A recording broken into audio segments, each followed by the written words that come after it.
ঈদুল ফিতর আমাদের সামনে আসতেছে। ঈদের দিনের বিশেষ 10টি আমল। 1 নম্বর, গোসল ও পবিত্রতা অর্জন করা। ঈদের নামাজের জন্য গোসল করা ও মিসওয়াক করা সুন্নাত। আব্দুল্লাহ ইবনে আব্বাস রাদিয়াল্লাহু তাআলা আনহু থেকে বর্ণিত, তিনি বলেন, নবী করিম সাল্লাল্লাহু আলাইহি সাল্লামের সাদ ফরমান, ঈদুল ফিতর ও ঈদুল আজহার দিন গোসল করতেন। বুখারী শরীফের প্রথম খণ্ড 130 পৃষ্ঠা 30 নম্বর হাদিস। এছাড়া একাধিক বিশুদ্ধ সনদে বর্ণিত আব্দুল্লাহ ইবনে ওমর রাদিয়াল্লাহু তাআলা আনহু ঈদুল ফিতরের দিন ঈদগাহে যাওয়া আগে গোসল করতেন। মুআত্তা হাদিস নম্বর 42। 2 নম্বর, উত্তম পোশাক পরিধান করা। আমাদের দেশে দেখবেন অনেক সময় নামাজের সময় বাড়ির থেকে একখান গামছা গায়ে দিয়ে আর টুপি তো এখন অনেকে পরে না, বিদেশে থাকিয়া টাকা পয়সার গরম, ওইগুলো দেখে আমাদের দেশের ছেলেরাও দেখবেন মাথায় টুপি নাই, জামা প্যান্ট শার্ট, তারপরে পাও ভাগ করিয়া। আরে আমি তো 60 বছরের উপরে বুখারী পড়াই, আমার 97 বছর বয়স, এরকম তো কোনো হাদিস আমি দেখি নেই। একেবারে মাথায় টুপি নাই, তারপরে কেনই বাহির করে দিয়ে নামাজ পড়া, এটা মাকরুহ। নামাজ এটা মাকরুহ অবস্থা আদায় হবে। আর 70 টাকা যদি ব্যতিক্রম হয় তাহলে তোমার নামাজ খলল হয়ে যাবে। 2 নম্বর, উত্তম পোশাক পরবেন। মুসলমানদের প্রধান 2 ধর্মীয় উৎসব ঈদুল ফিতর, ঈদুল আজহার দিন পরিষ্কার পরিচ্ছন্নতা হবে, মোজ খাটো করবে এবং বগলের পশম কেটে ফেলবে বা উপড়াই ফেলবে। নাভির নিচেও ঠিক তাই, চাড়া কাটবে, নখ কাটবে। ইবনুল কাইয়্যিম বলেন, নবীজি সাল্লাল্লাহু আলাইহি সাল্লাম 2 ঈদের দিন সবচেয়ে বেশি সুন্দর ও উত্তম জামাটি পরিধান করতেন। তার একটা বিশেষ পোশাক ছিল যা তিনি 2 ঈদে ও জুমার পরিধান করতেন। হাদিসে এসেছে নবী করিম সাল্লাল্লাহু আলাইহি সাল্লাম প্রতিটি ঈদে এবং ডোরা কাটা পোশাক পরিধান করতেন। বাইহাকি হাদিস নম্বর 6363 নম্বর হাদিস। যে 10টা জিনিস দিয়া ঈদের নামাজ পড়তে হয় সেইটার উপর আজকে ওয়াজ চালাই দেব। এই 10টার পরে যেটি বাকি থাকে অন্য অংশ আজ হবে। 3 নম্বর মসলা, ঈদগাহে যাওয়ার আগে পানাহার করা। ঈদুল ফিতরের দিন ঈদগাহে যাওয়ার আগে সামান্য কিছু পানাহার করা সুন্নাত। খেজুর হোক, মিষ্টি হোক, যা আপনার জোটে। তবে ঈদুল আজহার দিন পানাহার ছাড়া ঈদগাহে যাওয়া ও নামাজের পর নিজের কোরবানির গোশত দিয়ে প্রথম খাবার গ্রহণ করা সুন্নাত। আনাস রাদিয়াল্লাহু তাআলা আনহু বলেন, নবী করিম সাল্লাল্লাহু আলাইহি সাল্লাম ঈদুল ফিতরের দিন সকালে কিছু খেজুর খেতেন। অন্য এক বর্ণনায় মতে তিনি বিজোড় সংখ্যক খেজুর খেতেন, 3টা 5টা এরকম বিজোড়। মসলা 4, ঈদগাহে যাতায়াতের সময় তাকবীর বলা। ঈদগাহে যাতায়াতের সময় ঈদুল ফিতরের দিন তুলনামূলক নিম্ন স্বরে তাকবীর বলা। ঈদুল আজহারের দিন উচ্চ স্বরে তাকবীর বলা পাঠ করা সুন্নাত। ইমাম জোহরি থেকে বর্ণিত, নবী করিম সাল্লাল্লাহু আলাইহি ওয়াসাল্লাম ঈদুল ফিতরের দিন তাকবীর পাঠ করতেন। তাকবীর পাঠ করতে করতে ঈদগাহের দিকে গমন করতেন। নামাজ পড়া পর্যন্ত এই তাকবীর অব্যাহত রাখতেন। নামাজ শেষ হলে তাকবীর পাঠ করে ফেলতেন এবং এটা সিলসিলাতুল আহাদিস হাদিস নাম্বার 171। এবার 5 নম্বর, আসা যাবার রাস্তা পরিবর্তন করতে হয়। আপনি ঈদগার মাঠে যখন যাবেন এক রাস্তা দিয়ে যাবেন, আর এক রাস্তা দিয়ে আসবেন, এটা সুন্নাত। যাবার সময় এক রাস্তা দিয়ে যাবেন, আর এক সময় আর এক রাস্তা দিয়ে আসবেন। যদি না থাকে রাস্তা তো ওইটাই দিয়ে আসবেন। আর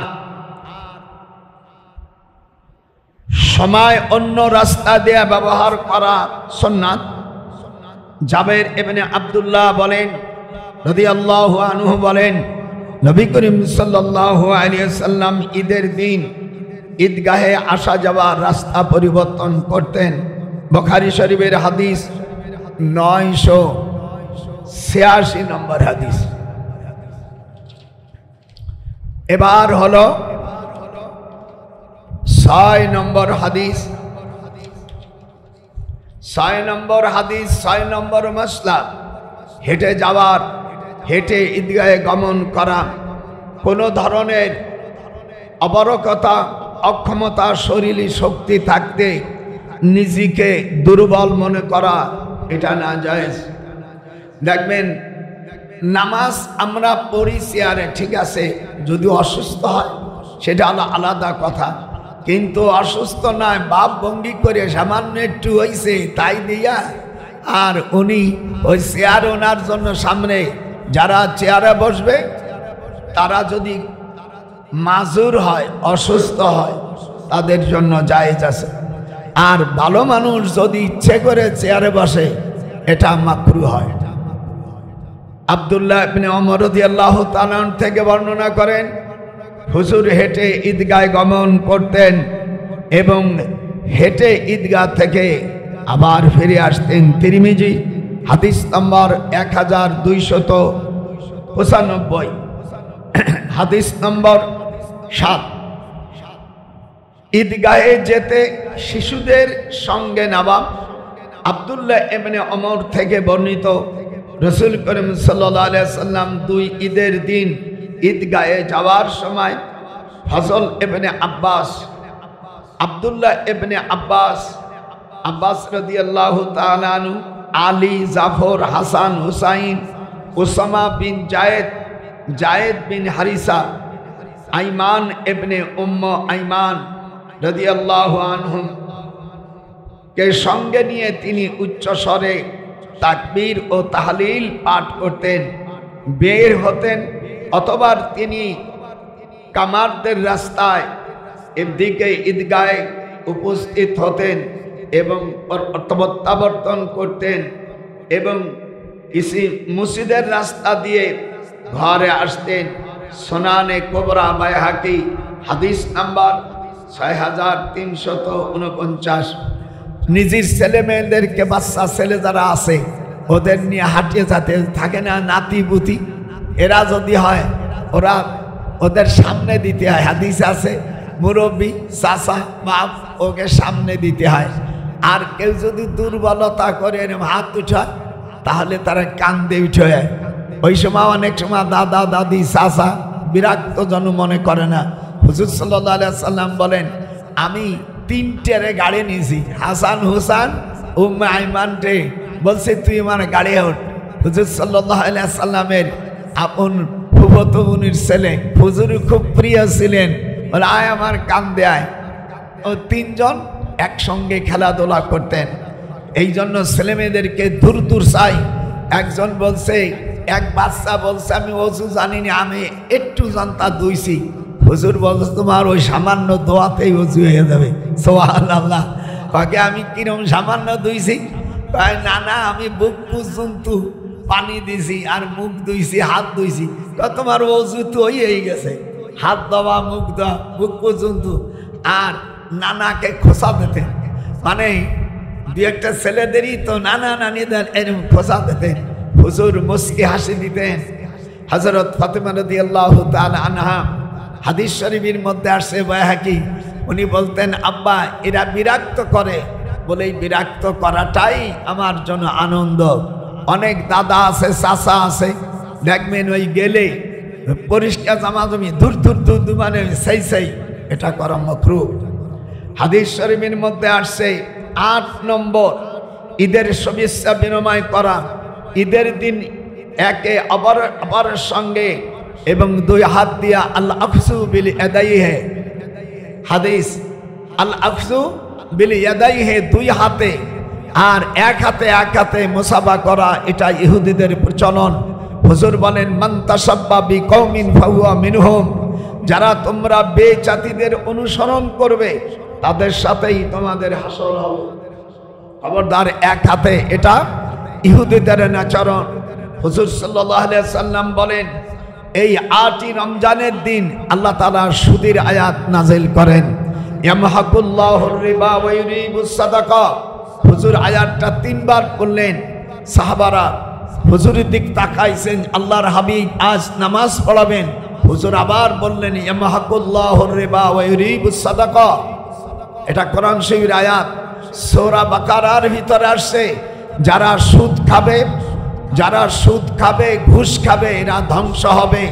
ওয়ালাউ কিন্না সাল্লাইতা, হাদিসে আসছে যদি তারা নামাজি হয়, যদি ওয়াসুমতু সুমনা, যদি তারা রোজাদার হয়, তারা হজও করে, তবুও তারা জাহান্নামী। এবং তাদের সাথে যারা সহযোগিতা করবে লা ইউবদারু ইয়াউমাল কিয়ামা, আয়াতে কারিমা নাযিল হলো ইয়াউমা লা ইয়ানফাউ মালু ওয়ালা বানুন। আল্লাহর হাবিব বলেন আরাফাতের ময়দানে আমার চাচা আব্বাস রাদিয়াল্লাহু তাআলা আনহু বড় সুদখোর ছিল। হুজুরের আপন চাচা, হুজুরের বাপ চাচারা 10 জন, হারিস, জুবায়ের, জিরার, মুকায়েম, আবুল আহাব, আমির হামজা না, আমির না, শুধু হামজা। আমাদের দেশে আবার ওই বক্তার নাম কই ফেলাও না, হামজা ওনার নাম। আর আবু তালেব, আব্দুল্লাহ, এই 10 জন। ওনার ফুফু হলো 6 জন, উম্মে আইমা, উম্মে আমিয়া, উম্মে সাইয়া, উম্মে সাদিয়া, উম্মে তারিয়া, উম্মে আতিকা। এই 16টা ভাই বোন। আবু জেহেল রাসূলের চাচা নাম। আবু জেহেলের জন্ম হলো উত্তর ইয়ামিন তুশখাল। এই গ্রামে আল্লাহ তাআলা 10 জন কাফের পাঠায়। ফিরাউনের বাড়ি উত্তর ইয়ামিন তুশখাল, সাদ্দাদের বাড়ি উত্তরে তুশখাল, তারপরে নমরুদের বাড়ি উত্তরে তুশখাল, বক্তে নাসর শয়তানের বাড়ি ওখানে। আর আমরা যারা ফিরাউন বলি, এই ফিরাউনের নাম হলো আমিয়া। ওর নাম ওই ফিরাউন বলা হয় যারা মিশরের প্রেসিডেন্ট, তাদের বলা হয়। আর এই জন্য ওর বাড়ি তুশখাল। আমার জীবনে আমি 2 বার গেছি তুশখাল গ্রামে। এই গ্রামে অর্থাৎ তাদের বাড়িগুলো উত্তর ইয়ামিন আলারা পায়খানা করে থইছে, মানে যত পায়খানা উত্তর ইয়ামিন, এই রাজধানীর যত পায়খানা মল ওই জায়গায় থয়। ওখান থেকে চলে আসে। আবু জেহেলের মার নাম হলো কেদুয়া ভানু। আপনারা যারা হজ করতে গিয়েছেন, কাবা শরীফের দক্ষিণ পাশে একটা ব্রিজ আছে, তার নামে কেদুয়া ব্রিজ। কেদুয়া ব্রিজ। আবু জেহেলের মা অত্যন্ত সুন্দরী ছিল। ও 8 জন স্বামী ত্যাগ করে তারপরে 9 নম্বর স্বামী ও গ্রহণ করে মক্কায়। খুব উচ্চ লম্বা। আবু জেহেলের মার নাম ছিল কেদুয়া। আপনারা যারা হজ করতে গেছেন, যারা হজ করায় ওরা তো আপনাকে ইতিহাস বলে না। আমার এই 34 বার হজের অভিজ্ঞতার থেকে আমি বেশি জানি না, সামান্য। 34 বার উমরা করছি। এই যে মজিবার হাজি তো আমার সাথে একবার ছিলে না, ওনার ধরে নিয়ে গেছে গারে হেরায়, আমি নিয়ে গেছি। বলে আমি এনে চাকরি করেছি দীর্ঘদিন ইউনিভার্সিটিতে। যাই হোক, আমার ভাই, আমিও বাইসে আছি, আমার মজিবর ভাইও বাইসে আছে। আজকে আমি সাজাদপুর সেন্ট্রাল মসজিদে নামাজ পড়াই। তো বাবলু এটা হুজুর আসেন, তাই চলে আসছি। আমি মাগরিবের ইফতারি করি আবার ছেড়ে দেবো সাজাদপুর। এরপরে আমি যে কথা বলতেছিলাম, সুদের আয়াত নাযিল হয় ওই ঈদুল ফিতরের নামাজের একটু আগে। হুজুর আকাশের দিক 3 বার রাখে। আরাফাতের ময়দানেও হুজুর যেদিন ছিল 9 জিলহজে, উনি আরাফাতের ময়দানে বলল, আমার চাচা মক্কা শরীফের চাইতে ঘুষ মানে সুদ ঘুষ খাওয়ালো, কাজেই আজ আমার চাচার যত সুদের টাকা আমি মুহাম্মদ রাসূলুল্লাহ সাল্লাল্লাহু আলাইহি সাল্লাম তার আপন ভাস্তা হিসেবে আমি মওকুফ করে দিলাম। 30 বছরের যে সুদের টাকা যাদের আছে আসল এবং লাভ, আজ থেকে সব মাফ করে দিলাম। আর আজ থেকে পৃথিবীর সুদের প্রথা মুহাম্মদ সাল্লাল্লাহু আলাইহি সাল্লামের বাম পা, হুজুর ডান পা উঠে নেই, বাম পার উপরে হাত্তা কদামাইয়া, আমি যারা সুদখোরদের সাথে বন্ধুত্ব করবে কিয়ামতের ময়দানে হুজুর বলেন তারা আমার শাফাআত থেকে মাহরুম থাকবে। কে আমরা সুদখোরের সাথে বন্ধুত্ব করব? আমি হাত উঠাও না কেন? তার যারা সুদখোরের সাথে বন্ধুত্ব করবে হুজুর বলছেন সে আমার শাফাআত পাবে না, পাবে না, পাবে না। লা ইয়ানজুরুল্লাহ। এই জন্য আমার মনে ব্যথা। আমি 1971 সালে আমি 9ম সেক্টরের মেজর জলিলের পিএস ছিলাম। আমার মতন আর 11 জন আছে মুক্তিযোদ্ধা, যে এই 11 জনের মধ্যে 1ম সেক্টরের কমান্ডিং ইন চিফ ছিলেন মেজর জিয়াউর রহমান, তারপরে আংশিকভাবে রফিকুল ইসলাম ছিল, তারপরে ইসি মেজর জেনারেল শফিউল্লাহ সেনাবাহিনীর প্রধান ছিলেন উনি এক সময়, উনিও সেক্টর কমান্ডার ছিলেন মিসাল রফিকুল ইসলাম, এরপরে চিত্তরঞ্জন, এরকম দিয়া M K Abul Bashar, major Jalil, এরকম সহ 11 জন ছিল। আমরা অনেকবার, অর্থাৎ একটা মুরগি 2 বার জবাই হয় না। মুরগি কয়বার জবাই হয়? হাত না, কয়বার জবাই হয়? এই জন্য আল্লাহ আমাদেরকে মুক্তিযোদ্ধার মাধ্যমে 1971 সালে আমরা বাংলাদেশ স্বাধীন করেছি। আমি ইউনুসকেও বলেছি তুমি আমার অনেক বয়সে ছোট। আমি ঢাকা বিশ্ববিদ্যালয় যখন আইনি প্রফেসর ছিলাম, অনেক ছোট, ওর বয়স 84 বছর। আমি বলি দাড়িগুলো রেখে দাও ছোট ভাই। আমি ইউনুসকে বলেছি আমার 97 বছর বয়স আর তোমার 84 বছর বয়স, দাড়ি রেখে দাও, দাড়ি রেখে দাও বলেছেন। আর সব ইমামের মতে দাড়ি রাখা ওয়াজিব, ইহরামু কাতউল লাহিয়া, দাড়ি কাটা হারাম।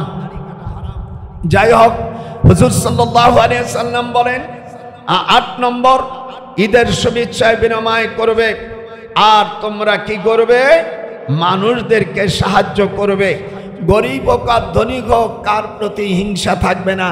যারা তোমার কাছে আসবে, তুমি যদি খাদ্য নাও দিতে পারো তাদের সাথে এবং সৎ ব্যবহার করবে। আকুলুল লিন্নাসি হুসনা। এবার 9 নম্বর,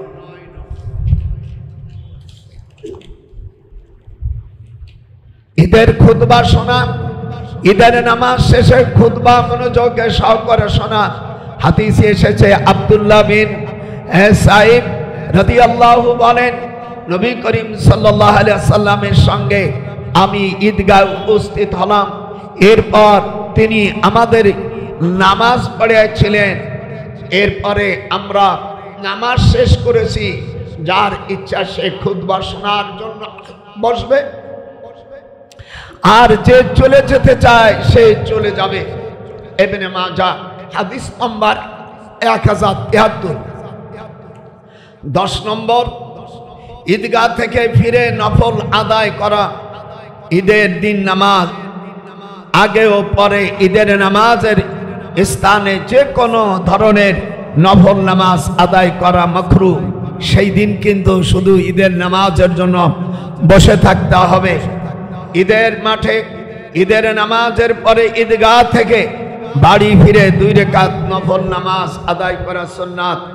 আবু সাঈদ খুদরি রাদিয়াল্লাহু বলেন, নবী করিম সাল্লাল্লাহু আলাইহি সাল্লাম ঈদের নামাজের আগে কোনো নামাজ পড়তেন না, তবে নামাজের পর ঘরে ফিরে 2 রাকাত নামাজ আদায় করতেন। ইবনে মাজাহ হাদিস নাম্বার 1293। ঈদের দিনে এসব চমৎকার আমল ও আয়োজন আমাদের ঈদ ও আনন্দ বহুগুণে বাড়িয়ে দেবেন ইনশাআল্লাহ। আল্লাহ তাআলা আমাদের সবাইকে তৌফিক দান করুন, আমিন আমিন। আল্লাহ আমরা একটি মাস রোজা রেখেছি, আমাদের রোজার যদি কোনো ত্রুটি হয়ে থাকে আপনি আমাদের মাফ করে দেন। হাত উঠে বলেন কি আল্লাহ আমাদের মাফ করে দেন। হাত উঠেই তো আল্লাহ আমাদের মাফ করে দেন। আমাদের রোজা আপনি আমাদের সিয়ামকে কবুল করুন। আল্লাহ আমাদের শবে কদরকে কবুল করুন। আল্লাহ আমাদের তারাবিকে কবুল করুন। হুজুর বললেন আমারা রাসূলুন ইসাল্লি বিহিম 20 রাকাতান, 20 রাকাত নামাজ হুজুর পড়েছেন। 8 রাকাত নামাজ হলো তাহাজ্জুদের নামাজ। আমার রাসূলুন ইসাল্লি বিহিম 20 রাকাতান। আমাদের দেশের ওলামাদেরকে বলি, আপনারা বিভিন্ন ফতোয়া দিয়ে মানুষকে আমল থেকে দূরে রাখছেন। আমরা আলেম ওলামা বসে আমরা একটা সিদ্ধান্ত নেই, আপনারা এক একজনে এক এক ফতোয়া দেবেন, মানুষ আমাদেরকে খারাপ বলবে। আমি যে কথাটি বলছিলাম 5 দিন রোজা রাখা হারাম। কয়দিন? আমি আসতে কব, তোমরা যেরকম কয়দিন? 2 ঈদের 2 দিন, আইয়ামে তাশরিক অর্থাৎ কোরবানির ঈদের আরো পরে 3 দিন। এই 3 দিন আর ওই 2 ঈদ কয়দিন হলো? ওই 5 দিন রোজা রাখা হারাম। এছাড়া আপনি যদি বছর ভরে রোজা রাখেন কোনো অসুবিধা হবে না।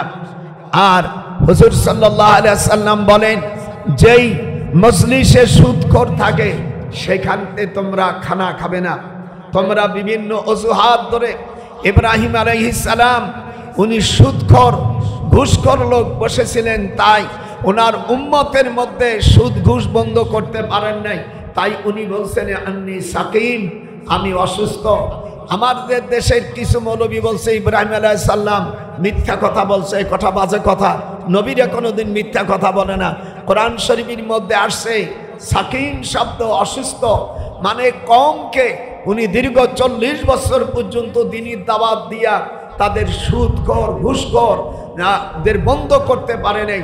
তাই উনি বলছেন সাকিম, আমি অসুস্থ। ওনার স্ত্রীর ব্যাপারে যে দেশে গেছিল ইয়ামিনী, ওনার স্ত্রীকে ওই দেশের বাদশা বলছিল ইনি কি হয়? উনি বলছে আমার বোন। আসল আমাদের দেশের একজন মানে বেপরা আলেম বেয়াদব, সে বলছে উনি মিথ্যা কথা বলছে। উনি বলছেন কুল্লু মুসলিমুনা ইখাতুন, দুনিয়ার সকল মুমিন মুমিনাত ভাই ভাই, বোন বোন। কথা কন মুসলমান কি? আমার বাড়ি সেই গোপালগঞ্জে, আসল জায়গা। হেন তাইছি না, আমি আপনাদের দিনী ভাই, আত্মীয় স্বজন লাগে না। আমি কলেমা পড়ছি, আপনারা কলেমা পড়ছে, তাই দিনী ভাই। এই জন্য ওনার স্ত্রীকে উনি হেকমত করে বলছিলেন ইনি আমার বোন। এটা মিথ্যা না, উনি দিনী বোন।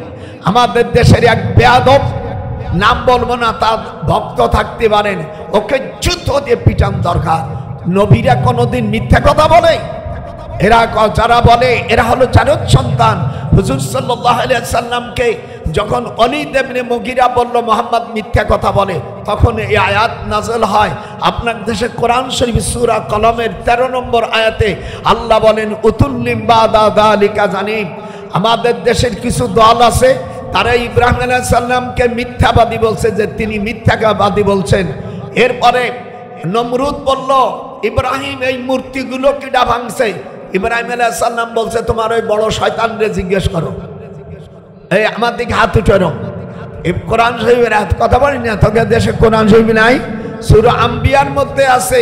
ইব্রাহিম আলাইহিস সালাম বললেন নমরুদরি যে আমার আব্বা হলো ধর্মমন্ত্রী, আপনি তার হলো প্রেসিডেন্ট, আপনি আপনার বড় শয়তানরে জিজ্ঞেস করেন কিডা ভাঙছে। তখন কথা কয় না, বলে কথা না কয় তার ইবাদত করো, এটা তার জন্য। এই জন্য ইব্রাহিম আলাইহিস সালাম 3 জায়গায় মিথ্যা কথা বলেনি। হাত উঠান, মিথ্যা বলেছে? 1 নম্বর ওনার স্ত্রী উনি ধর্মীয় বোন বলছে। আপনার স্ত্রী মুসলমান, তাকে আপনি বোন বলতে পারেন, আদর করি আমার বোন রে, আমার সোনা রে, আরো কত তা কয়ে ফেলে। তারপরে রাগ করলি তার মারে শুদ্ধ তালাক দেয়, বদমাইশ কথাকার। আর একজন বক্তা সেদিন বলছে, ইউটিউবে দেখছেন, যে খাজা বাবা ভুয়া এই কথা বলছে। আমি বলছি সরকার করে ধরিয়া জেলখানা নাও, আর ওরে যে পায়খানা 1 বালতি পায়খানা দিতে পারবে তারে আমি 10,000 টাকা দেব। যাও ওর মাথায় পায়খানা, এক বালতি পায়খানা আমার মাথায় দিবা, আমি 10,000 টাকা আমার অ্যাকাউন্টে আমি দিয়ে দেবো, যাও। শয়তান কোথাকার। হযরতে গরিবে নওয়াজ ওনার জন্মস্থান হলো আফগানিস্তান দে সিরহান শহরে, যেরকম আল্লাহু আকবার। আমি ওনার গ্রামে 2 বার গেছি। আমি আফগানিস্তানে আমি যখন চাকরি করি তখন 2 বার গেছি, কনসুলারে ছিলাম, রাষ্ট্রদূতের ওই জায়গায়। তখন আমার পোস্টিং ছিল আফগানিস্তান। সেই বাংলাদেশ প্রথম রাষ্ট্রপতি আমাকে ওখানে নিয়োগ দেয়। আমি ওখানে গেছি, তখন ইউনিভার্সিটি পড়ছি, তখন কি আমার ভর্তি আলাদা, বুড়ো হয়ে গেছি, তাও তো কম ভর্তি নাই। ওনার গ্রামে গেছি, উনি যেই মাদ্রাসায় উনি কোরআনের হাফেজ হয়েছেন, একজন কোরআনের হাফেজ, সে কি যারা বলে আল্লাহর দন রসুলকে দিয়ে খাজায় দিয়ে আল্লাহ গেছে গায়েব হইয়া, এগুলো তো ভণ্ডদের কথা। কিন্তু এই কথা তো উনি বলে নেই। যারা খাজা গরিবে নওয়াজ ও আফগানিস্তানে ওনার বাড়ি সিরহান শহরে, খবরদার, ওনার আম্মা ছিলেন কোরআনে হাফেজা। উনি কিছুদিন উনি আঙ্গুরের খেতে উনি চাকরি করতেন, তাকে ওই দেশের সরকার ঘিরে রাখছেন। এত বড় আল্লাহর ওলি, ওনার হাতে কোটি কোটি মুসলমান হয়েছে, যেরকম আল্লাহু আকবার। কোটি কোটি মানুষ মুসলমান হয়েছে। সেই লোকটাকে ওই কি এক মৌলবীদের বাউস হয়েছে, ওর মাথায় টুপি না থাকিলে, আমার বয়স যদি আর মাথার টুপি খুলিয়া আর জামা জমা খুলিয়া ওর পায়খানা, এক বালতি পায়খানা মেরে দাও, ওটা পাগল হয়ে গেছে। আর যদি ওর টাকা না থাকে, আমার কাছে বিকাশে চাও, আমি দেবানি, আমাকে আপনার গারদে ভর্তি করে দেন, গারদে ভর্তি করে দেন এই জানোয়ারটাকে। আর এক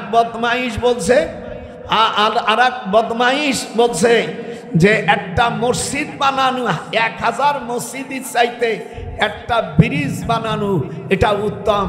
আমি জিজ্ঞেস করব, আমি হামজা ছোট ভাই, তুমি এটা কোথায় পাইছো? আল্লাহর হাবিব বলছেন, মাম্বানা লিল্লাহি মসজিদান বানাল্লাহ লাহু বাইতান ফিল জান্নাহ। যে একটা মসজিদ করে আল্লাহ তাকে জান্নাতবাসী করে, আল্লাহ তার জান্নাতে ঘর করে দেবে। হাত উঠাও। এই যে আপনারা ছোট মসজিদ এই গ্রামের সব মিলে ঝুলে করছো, আর আল্লাহর হাবিব বলেন যারা একটা মসজিদ করবে, পৃথিবীর মধ্যে বাংলাদেশে যত মসজিদ আছে এত মসজিদ পৃথিবীতে কোথাও নাই। আমি প্রায় 55টা রাষ্ট্র পৃথিবী, আমিও তো কনসুলারে ছিলাম, রাষ্ট্রদূতের বিভিন্ন অফিসার বিভিন্ন দেশে গেছি, আমার টাকা লাগেনি, আরও আমি লাখ লাখ টাকা কামাই করছি। এই জন্য মসজিদ যে বানায় আল্লাহ তার জন্য বেহেশতে ঘর বানায়, যেরকম আল্লাহু আকবার। বাংলাদেশে যত মসজিদ আছে, বাংলাদেশে কত মসজিদ আছে আমার কাছে হিসেব আছে। আমার ছেলে এই রংপুর বিভাগের সব ইমামদের, এই আপনারা এটা কোন আক্কেলপূর্ণ, এই জয়পুর, তারপর বগুড়া, রংপুর বিভাগ, এই ওই বিভাগ সহ এই 2 জেলা আমার ছেলে সব ইমামদের ধর্মীয় শিক্ষক, মানে একটা বিভাগ আরো 2 জেলার। আমি আমার জিজ্ঞেস করছি আমার সাব্বির বাজান কতগুলো মসজিদ? আব্বা মসজিদে বাংলাদেশে মসজিদের সংখ্যা হলো 7,07,760টা। যেরকম আল্লাহু আকবার। পৃথিবীতে এত না, সৌদি আরবে মসজিদ আছে মাত্র 40,000। ইন্ডিয়া আছে 4 লক্ষ, পাকিস্তানে আছে 3 লক্ষ। সারা পৃথিবীর মধ্যে বাংলাদেশ মসজিদের দেশ। হাত উঠান, নারাই তাকবীর। ডান হাত ওঠা, যে উঠবি না আল্লাহ আর করুণা দেবা। হাত উঠা। কত বড় কথা। সারা পৃথিবীর মধ্যে বাংলাদেশ যে মসজিদ করবে আল্লাহ তাকে বিনি হিসাবে জান্নাত দেবে। যেরকম আল্লাহু আকবার, নারাই তাকবীর, নারাই তাকবীর। আল কোরআনের আলো ঘরে জ্বালাই তো নষ্ট করছো। বলবা আল কোরআনের আলো সংসদে জ্বলো। এবার আমি ভতুয়া দিয়েছি যে এমপি দাঁড়াবে যদি দাড়ি রাখতে বলবা, আর কোরআনের আইন চালু করতে বলবা।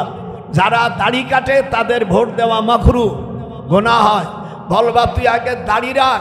এই জন্য সব এমপি এবার যারা দাঁড়াবেন দাড়ি না রাখলে মুসলমানের ভোট, ফাসেক মুসলমানের ভোট পাবা, কিন্তু আল্লাহওয়ালা লোকের ভোট তোমাদের দেওয়া হবে না।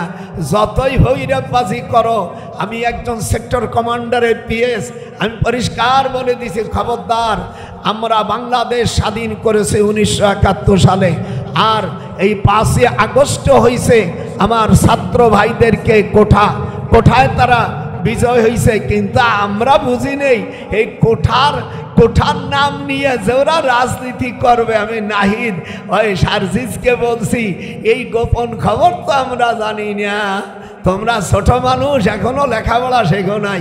সতের বসিরহাট 24 পরগনা আমরা গিয়েছি, কামট আমাদের কামড়ায় নেই, নদীতে কোনো নৌকা ছিল না, ব্রিজ ছিল না, আমরা এই নদী পরে এই লবণাক্ত অর্থাৎ এই যে ধরে আমরা পার হয়েছি।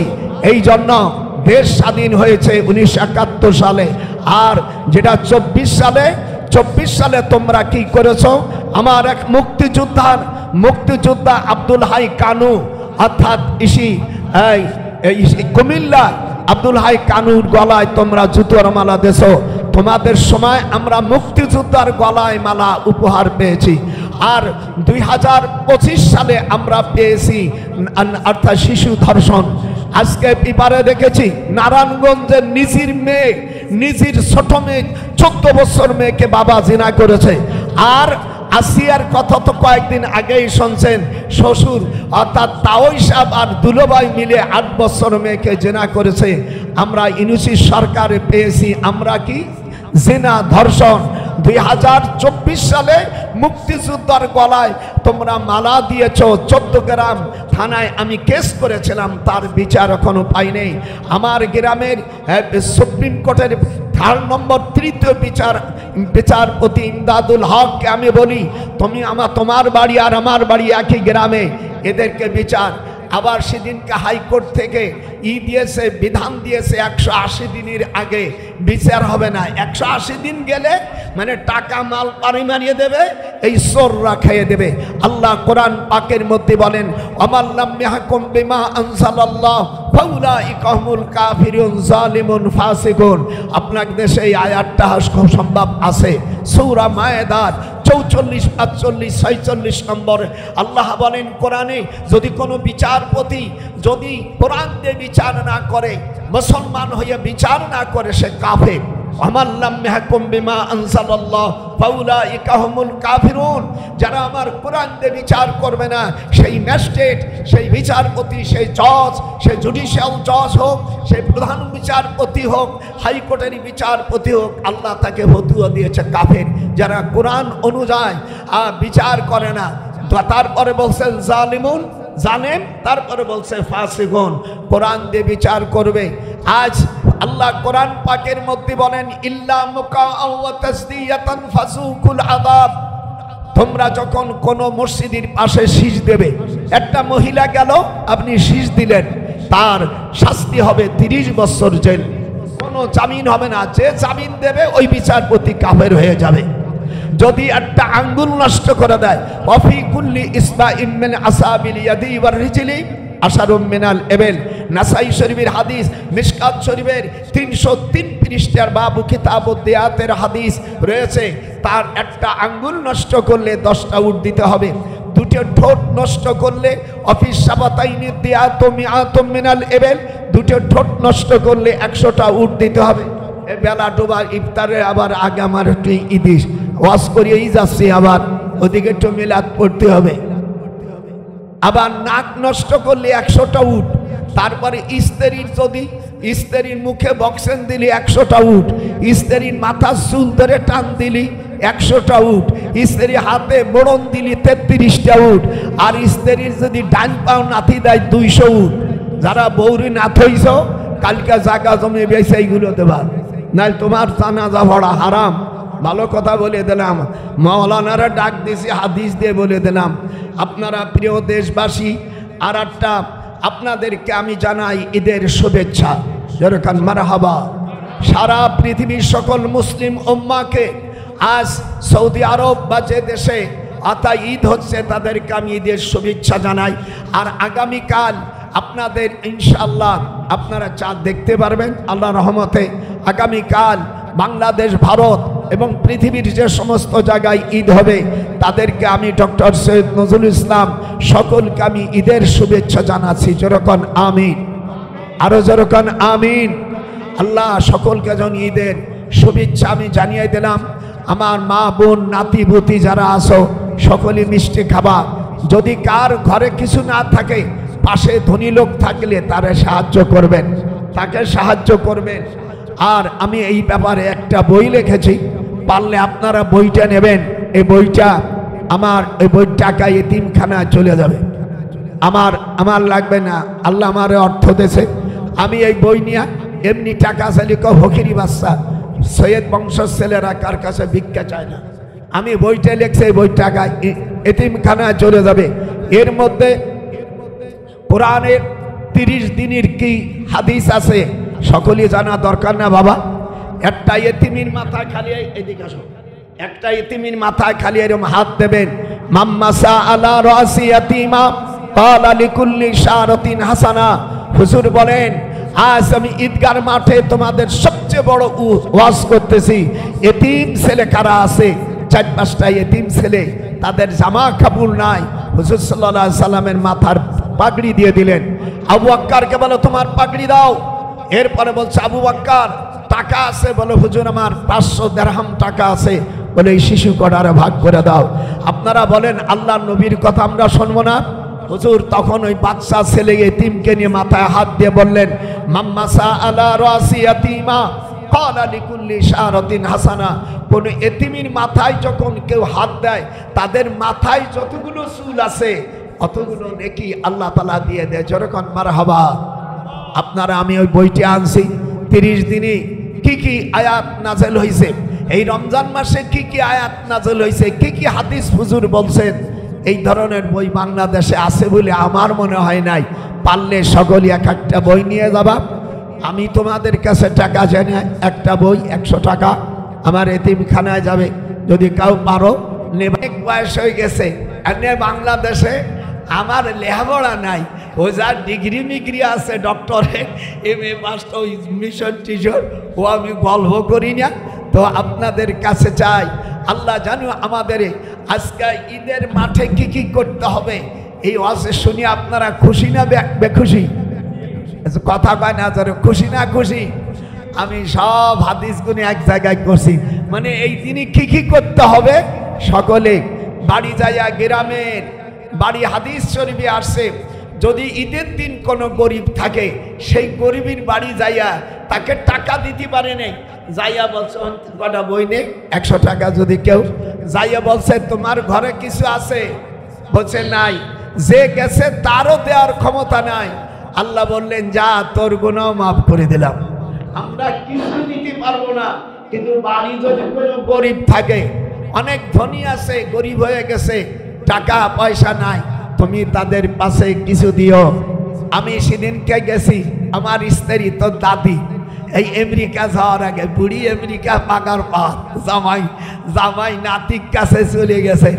আমার কয়েকে যে আমি এই চাল দিছি ছোলা বাস্তা বেরিয়ে ছোলা দিয়ে দিয়েছে। আমি ভালো করছে সোনা পাখি করি, তুমি আমার বাজারের টাকা দিছিলা, সেই 10,000 টাকার বাজার করে ছোলা মোলা দিয়ে দিছে। আমার তুমি ভালো করছো।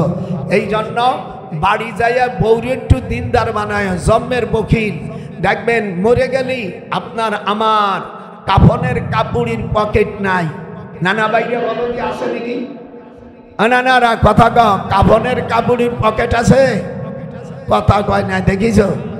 আরো যেরকম পকেট আছে। আপনি ধনী থাকেন গরিব থাকেন, এইভাবে আইসি মার পেটে থেকে। আর এইভাবে হযরত সুলাইমান আলাইহিস সালাম যখন চলে যাচ্ছিলেন তখন হাত এরকম 3 বার, এরম একবার, এরম একবার, এরম একবার।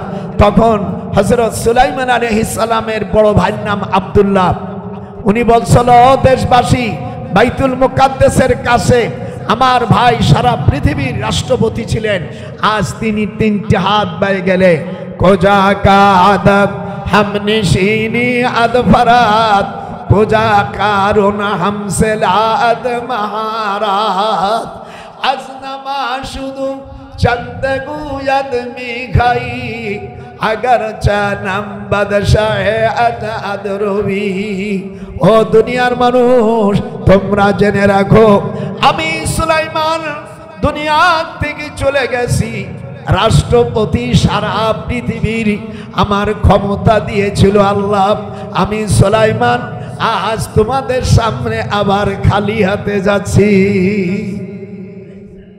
বাবাজিরা এই জন্য মনটা দিল নরম করবেন এই রমজান মাস ছিল এটা রহমত মাগফিরাত দোজখ থেকে মুক্তির মাস আপনারা আমার সাথে এবার একটু কিয়াম করেন ইয়া নবী